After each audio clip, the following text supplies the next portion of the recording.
Баршаңызға сәлем. Бүгін сіздермен бірге өте керемет 100% бір дегенде шығатын карамельді даярлайтын боламыз. Ең алдымен түбі қалың ыдыс алуымыз қажет. Ол таба немесе сотейник болуы мүмкін. Енді осы ыдысымызға қант пен глюкозаны араластырып, баяу отқа қоямыз. Қантымыз ерігенше сиропқа тиіспейміз. Алдын ала араластыратын болсақ, қантымыз бірден қатып қалады, яғни кристаллизация болады. Сондықтан да алдын ала қаспен араластырмаңыздар. Осы уақытта біз алдын ала бөлек ыдысқа сливки мен сгущенканы араластырып 80 градусқа дейін жылытып аламыз. Өйткені сливки мен сироптың температурасы бірдей болуы міндетті.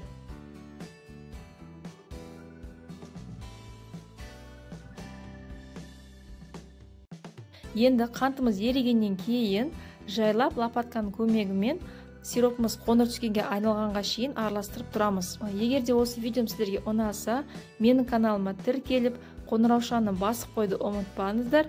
Өйткені алда мен осы карамельді пайдаланып, карамельный морковный тортты даярлайтын боламын. Енді мінеки қоңыр түс болды. Сливкимізді 3-4 бөлікке бөліп, жайлап құямыз. Абай болыңыздар, өйткені сироп өте ыстық болады.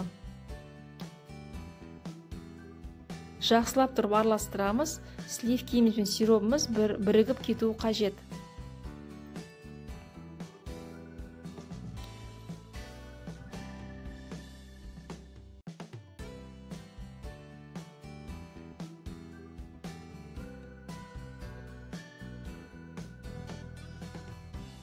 Араластырып болғаннан кейін бөлме температурасында тұрған сары майымызды карамелімізге саламыз.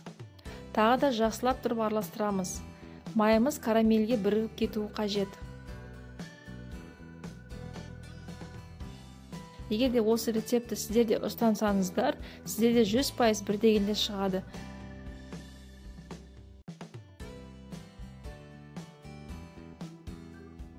Мінеки мен карамельдің суыды, қараңыздар қандай керемет болып шықты. Сіздерге дайындап көруге кеңес беремін. Ал енді келесі кездескенше астарыңыз дәмді болсын.